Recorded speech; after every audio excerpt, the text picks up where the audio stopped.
Spoken English, lesson number 3.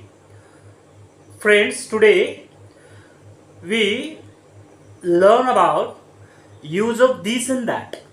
मित्रांनो, आज आपण काय करणार आहोत, this आणि thatचा वापर कसा करायचा शब्दामध्ये. दररोजच्या जीवनामध्ये this हा शब्द आणि that हा शब्दाचा वापर कसा करायचा. this चा अर्थ काय होतो, this म्हणजे हा ही हे. this चा अर्थ काय होतो, हा ही हे. म्हणजे हा जर आपल्याला उच्चार करायचा असेल तर this चा वापर करायचा, ही चा उच्चार करायचा असेल तर इंग्लिश मध्ये this चा वापर करायचा आणि हे म्हणायचं असेल तर this चा वापर करायचा. मग this आपण कधी वापरू, this चा वापर कधी करायचा. समजा एखादी वस्तू जवळ आहे आणि ती एकच आहे, एकवचनी म्हणजे एकच आहे. वस्तू असेल, व्यक्ती असेल किंवा प्राणी असेल, त्यांना दर्शवण्यासाठी आपण this चा वापर करायचा.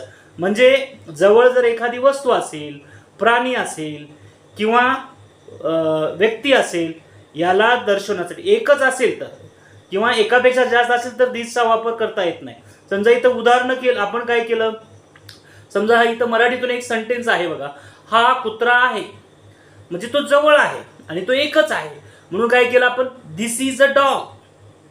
दुसरं वाक्य काय आहे, हे टेबल आहे, दिस इज अ टेबल.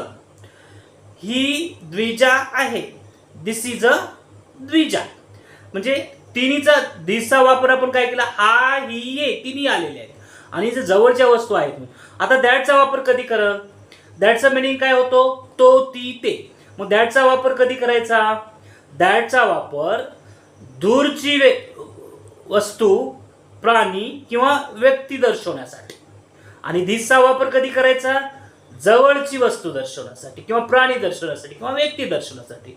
मग तो तारा आहे, तारा कुठे दूर आहे, मग त्याला काय म्हणतो आपण, दॅट इज अ स्टार. ती दीपाली आहे, ती दूर आहे, दॅट इज अ दीपाली. ते फुलपाखरू आहे, दॅट इज अ बटरफ्लाय. साधं आणि सोपे दिस आणि दॅटचा वापर करायचा. थँक्यू.